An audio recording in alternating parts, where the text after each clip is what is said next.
Chatter Gang. Welcome to Chatter Guys Chat. And today we're talking about Thailand.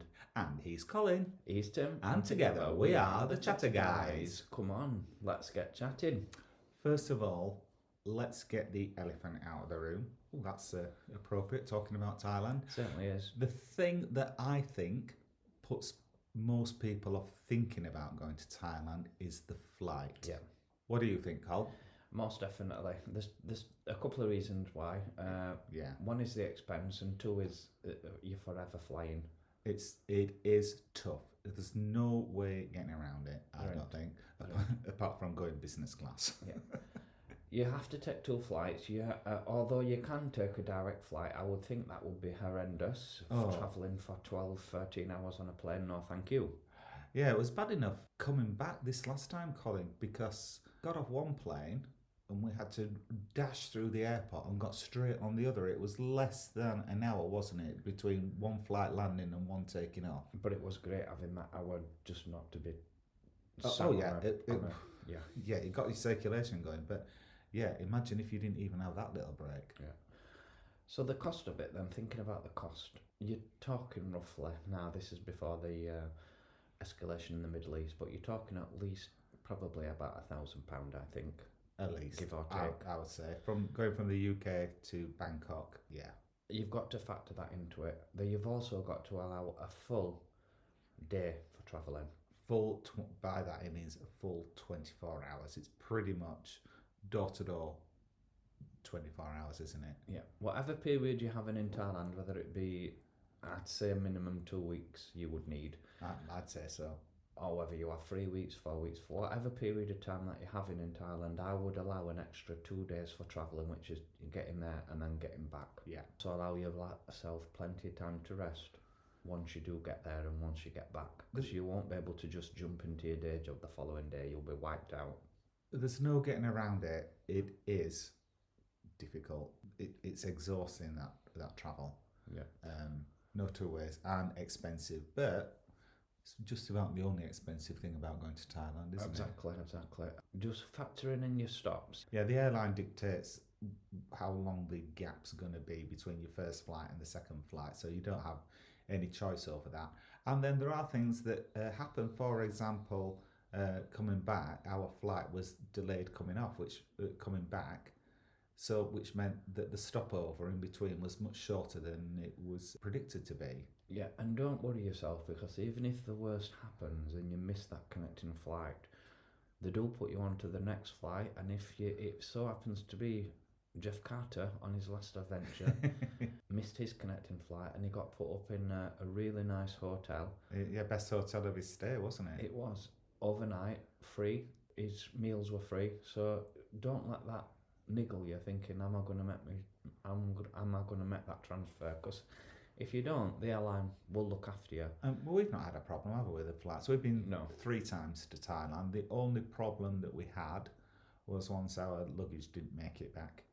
Didn't join us, but it were reunited. Yeah, we got it a couple of days afterwards, didn't we? Yeah, it was a bit stressful, wondering if we were going to get it back. But lo and behold, the good thing about that is you filled in your missing luggage receipt at Manchester Airport on our occasion, and it actually comes and delivers to your door.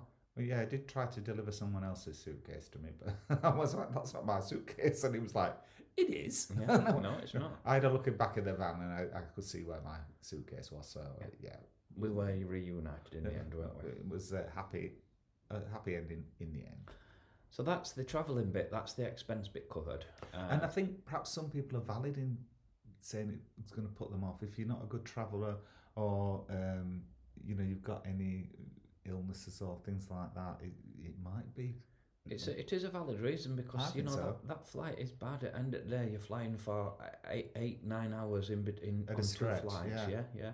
And we fly economy. Those seats are not the most comfortable, are they? They're not. You've not got huge amounts of space. What I would recommend is we always get window seats because we like to film for the channel. Yeah. If we didn't, then I would recommend getting the seats that's nearest to the aisle, so that you can get in and out easier.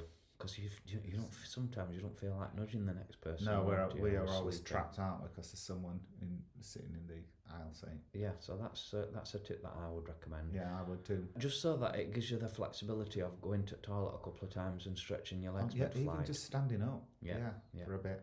Whilst you're on the flight, you get free drink and free food on the flights that we've travelled in, and they've been all right, haven't they? Food can be hit and miss, but it's been fine, hasn't it? Yeah.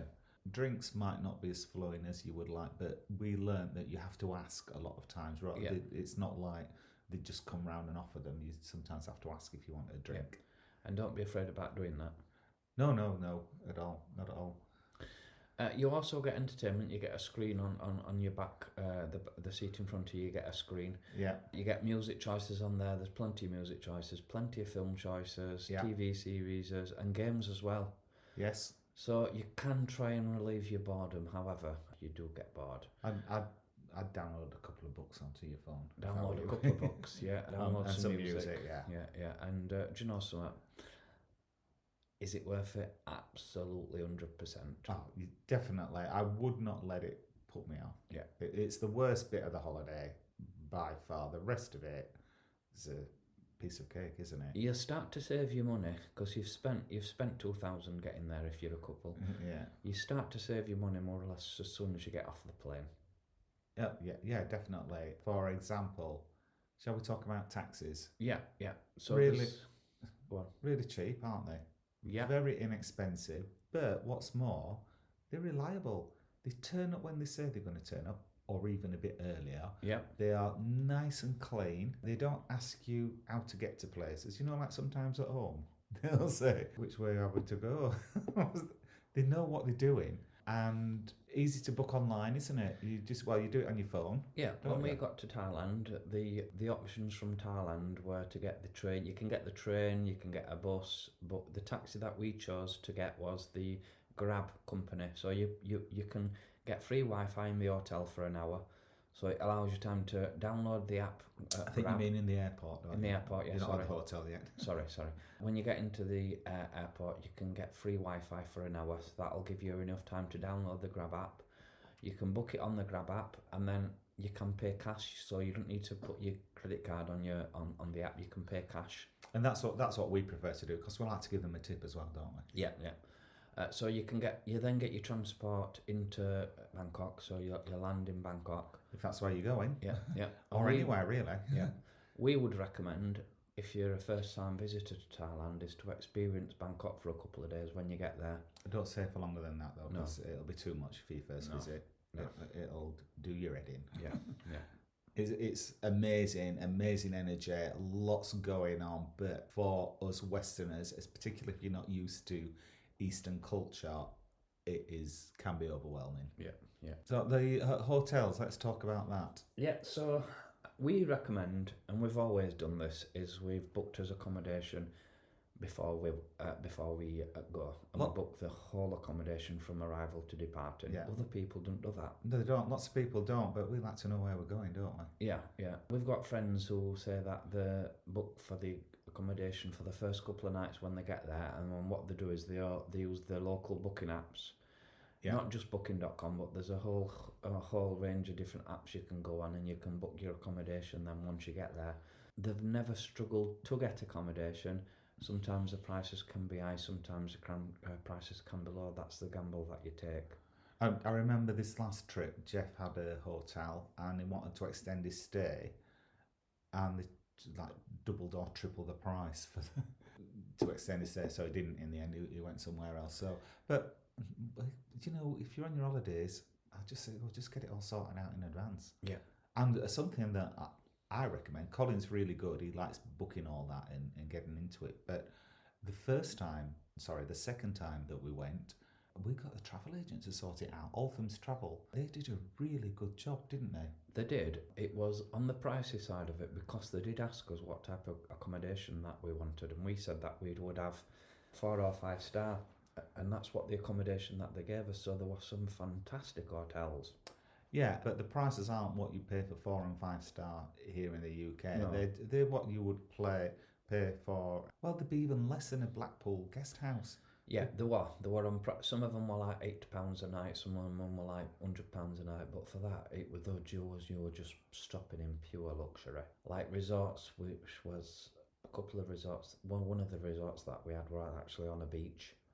Yeah, it's beautiful. It was absolutely beautiful. And the other one was a huge resort, but it was not in. It was in just outside of Phuket. So it was a bit of travel to get into Phuket. It was about half an hour on a BART bus. Yeah, the place itself was fabulous. It was amazing. It was sort of like had 4 swimming pools and the Views for miles, wasn't it? Yeah. and the hotel room was just Out of this world. absolutely massive. But it's the same price as you pay for a guest house here Yeah. in the UK. Yeah, so you have or got to bear cheaper that in than- mind. You have got to bear that in mind. So we don't always go top class luxury, but we don't go bargain basement either, do we? We kind of like we aim for about, I would say, £40 a night. yeah, something like roughly that. about between £30 and £40 That- a night. Yeah, that's for the room, not for each Yeah. person. In Bangkok, it was a little bit more, by the way. Oh yeah, because it's a capital city, and obviously. you would expect that. But once again, we didn't go to the we didn't go to the bargain stops, and we didn't go to the on our last visit. That is, we didn't go to the bargain stops, and we didn't go to the 4 stars. It was sort of like middle ground. We Yeah. stopped in. Yeah, but wherever we've stayed, the beds have been absolutely amazing. You generally get a super king, and so comfortable, aren't they? Yeah. They are spot on, the beds. Yeah. Yeah. Never had a bad bed in Thailand. Then you move on to the bathroom experience. You always get a decent sized bathroom. Yeah. Really good showers and plenty of hot water as well. Yeah. What we found on our last holiday was that the sink, you don't tend to get hot water in the sink. Not in the hotels that we've stayed at, no. Not all of them, but most of them. Yeah, most of them don't do hot water in the sink because like we were just like running the tap for ages. It's not Yeah. coming hot. Yeah. And they were like, when we reported it, well, no. It's kind of the thing. So if you need hot water in the basin, we just boil the kettle. It's not a problem, was Yeah. it? But Yeah. plenty of hot water in the shower. No worries. Or bath. A lot of times they have baths as well, don't they? Yeah, yeah. Not that we like a bath. We have stayed in sort of like £30 rooms, and they've been really good as well. So yeah, that's the quality of the hotels is really, really good, and you don't feel like you're getting ripped off, I've got to say. No, and Thai staff everywhere, not just in the hotels, but in the shops, in the restaurants, and in the bars. Yeah. Absolutely lovely. Yeah. Delightful, aren't they? Yeah, the Thai people never seem to have a worry on their shoulders, No, they call it the land of smiles, don't they? and you do get that everywhere you go. Yeah. You know, you can be. I found that when we went to Koh Samui and we were travelling somewhere, and I was just looking out, and people were just looking back at you. You were in the taxi, they were out walking, and they were just smiling at you as if to say hello, and it's for no reason, just for being polite. Yeah, absolutely. Yeah, they're lovely. You do genuinely get the hospitality as soon as you arrive in Thailand, and it stays with you throughout the holiday, I thought. Yeah. Moving on to the climate, Tim, how do you feel about the climate? Every time we've been, apart from the last time, it's been quite humid. Yeah. You get to the point where you just think, right, I'm just going to be sweaty all the time when you're out. But that said, everywhere, even the most basic accommodation, either has full air conditioning or lots of fans. So if you're indoors, generally you're okay. Yeah. But the last time that we went, this year, this is in 2026 in January, very little humidity, was there? I think we only had, in the 2 weeks we were there, I think we only had 2 days where we were really stuffy. Yeah. One of them was in Bangkok, which is to be expected because it's like concrete jungle in places. And if you get a rain shower, oh man, you have not seen rain like it. It's not like the shower in your bathroom. It's just like literally like the heavens open, isn't it? It really is. It's like they just drop a lake on wherever you are. They don't last long. Often the streets just get flooded, but they're just kind of used to it. Yeah. Within a blink of an eye, it started to. It's just gone. It's unbelievable. It really is. It really is. You've never experienced rain like it. Clothes-wise, when you get there, plenty of shorts and t-shirts. That's all you really need. I would say if you do like to get dressed up for a night out, fair enough. take a couple of dresses, but most people just tend to go out. It's very casual, relaxed, yeah. casual wear. Yeah. The only thing is if you visit a temple, and this last time they were a lot more relaxed about it than they were earlier times that we've been, but they do like you to dress modestly, like they don't like you wearing shorts. They don't like you showing your shoulders. You certainly can't go in without a shirt on if you're a man. Or a woman, come to that. But they were a bit more casual about it this time. Yeah. We saw a lot of people wearing shorts in the temple, but we bought a pair of elephant pants, didn't we? Very comfortable elephant pants. Oh, yeah, we loved them. It's all about showing a bit of respect, isn't it? Yeah, I think so. What would you say about the food, Colin? I love Thai food in general. He's happy.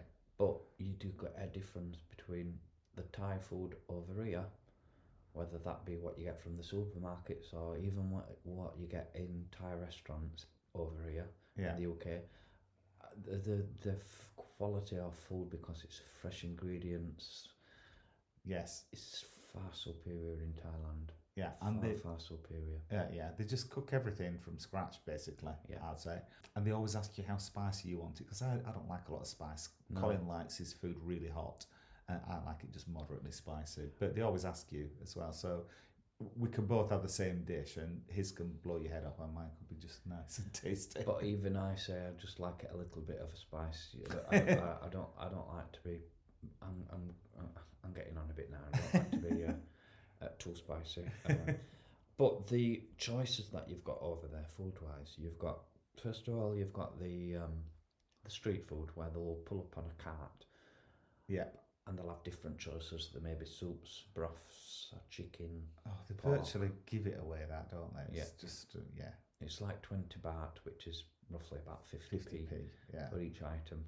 So you can get a full deal you can get a full meal on the street. It'll keep you going for a couple of hours for a couple of quid. Yeah. It's as good as that, and it's good quality as well. You know, you can always see them washing the pots, and it's very clean.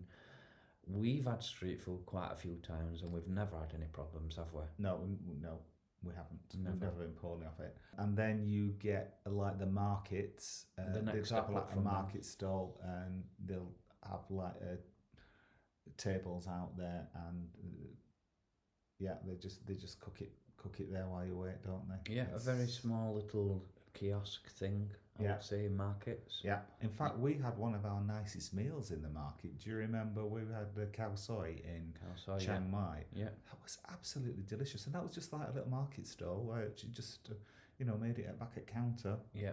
So nice that way. So nice. You pay a little bit more than that than what you would on the street. Not a lot. A little bit more. You might pay 3 or 4 quid, but then you've got a substantial dinner. That'll keep you going all night. When you go inside of a market, there'll also be another little stall that'll sell beer. So you can grab a beer, you can grab your food.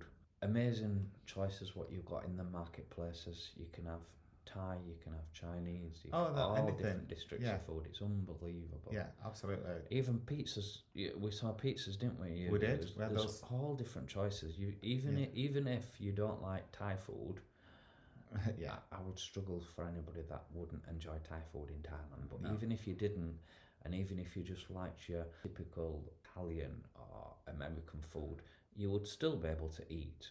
Yeah, in Thailand, no problem. No, you'd still be able to eat. Yeah. Then you've got your what we call a proper restaurant where you go in and maybe we never had to book a table, have we? Never. No, you go in and sit down, and this last time we went, we had this set meal, didn't we? It was absolutely unbelievable. Yeah, got 3 courses, and was it 11? Oh, forgetting. I think it was £14 for both of us, and that included 3 courses. And drinks. What? And this is what we mean at the start, where as soon as you get off the plane, you start to save money. Yeah. You've then got an upper tier type of restaurant. What we've visited are called condoms and cabbage. Oh, cabbages and condoms, yes. Yeah. All the way around, yeah. Not 5-star, not Michelin star. No, but absolutely lovely. As in, you'll sit down and you'll get all your dinner served, and you'll get a dedicated waiter that'll stand a couple of feet away from you, and as soon as you take a drink out of your glass, they will come and top your glass up. and the quality of the food was just like on the next level. Oh, It yeah. really was. I had It my really din- was. I had my dinner served in a coconut. Yeah, a fantastic experience. We would definitely recommend condoms and cabbages, or cabbages and condoms. Yeah, I'm not sure which splashing one. out. They raise money for street women, so there is that ethical thing about going there as well, and you get them in big places like Pattaya in Bangkok and all the big places like Phuket. You will find a branch of them. Yeah, while we're talking about sex workers, let's talk about Thailand's reputation Yeah. in that respect. Yeah. Because we got some comments on our channel about what a filthy place it is and no morals, really nasty things. Listen, it's there. There is a lot of sex workers in Thailand. Yeah. We're not trying to say it doesn't exist. It's not the be all and end all of Thailand. It's just a tiny part. It's just, yeah. A very, very, very tiny part. And the impression that I get, if you're a sex worker in Thailand, it's not got the same stigma Absolutely not. that it's got here. It's kind of like what you do for your job. It's like being a secretary or a shop assistant. Yeah. It's just what you do. If you go into a bar, particularly if you're a man, a lady will come up and sit and talk to you. And I think a lot of people assume that she's a sex worker. No, their job is to be a hostess, and they will sit and chat with you. They want you to buy them drinks. It's not their job to cop off with you. Their job is to keep you entertained so that you stay in the bar longer and therefore drink more. Then you spend more there, which is fair enough. For example, we went into a bar and a lady came up to us. She was a manageress, wasn't she? She went, "Would you like lady?" And I went, "Hey," to Colin, not me. And I said, "No, I'm his lady." So she just sat down and chatted, didn't she? And then a lady did come up. Clearly from the start, they knew there wasn't anything going to be going on because obviously we're gay.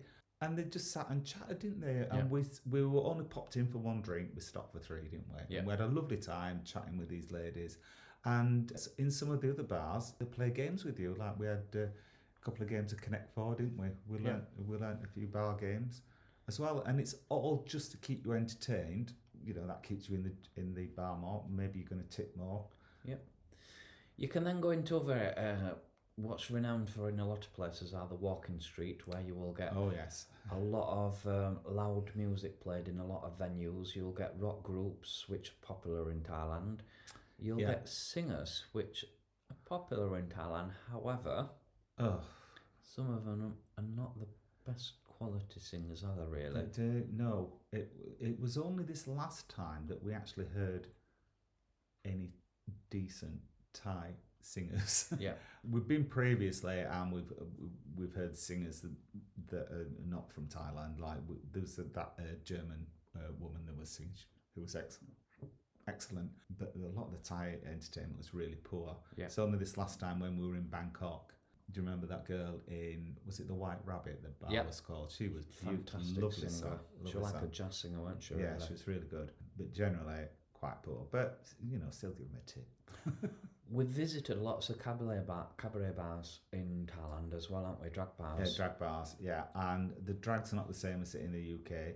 Obviously, we filmed it for the channel, and we got a lot of criticism, didn't we? Well, we didn't get a lot of criticism. The acts got criticism, but you know what? Those girls rely on tips, so they know what they're doing. They suit the crowd that they're performing to. And a lot of it is lip syncing because it's a very international audience. Yeah, it's like watching a big episode of RuPaul's Drag Race. The costumes are superb, by the way. Oh, absolutely fantastic.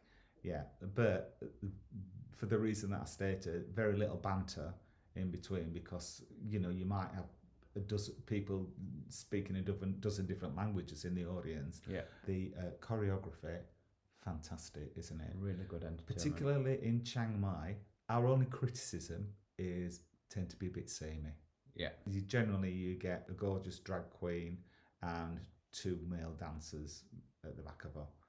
Sometimes it might be 6, sometimes it might be 2 drag queens, but they're all variations on a theme. But nevertheless, very spectacular shows, aren't they? Yeah, A lot of effort, time and effort goes into them. Yeah, absolutely. I was going to talk about the drinks prices. So in the bars, you will find a lot of the drinks prices vary depending on how busy the bars are. But some of the busier bars on some of the alleyways, you can get like bottles of Chang for like 70 bahts, which probably it works out about £2. You might pay more for a spirit. You might pay 100 baht for a spirit in places. They vary. If you ask, they'll tell you how much the prices are. And you pay a bit more if there's entertainment on as well. Yeah. Which is understandable. Places where we visited, I don't think we're going to be able to cover all this in this podcast. We might have to do might have to do part 2. Thailand episode 2, I think. What do you think, Tim? I'm up for that. See what the Chattergang think. Yeah. If you do want to drop us a comment about this podcast, by all means drop a comment. You can do it in a few ways. You can jump onto one of our latest videos on YouTube. We try and answer all the comments, don't we? We do his best. You can also jump onto our website, which is www.thechatterguys.co.uk. Or you can email us at contact@thechatterguys.co.uk. If you've got any questions about the podcast, or even if you've got any subjects you wanted to cover us on a future one, drop us a message. Oh yeah, please do. So that's our thoughts on Thailand. Thank you for listening to us, Chattergang. Yep, and we'll join you next time.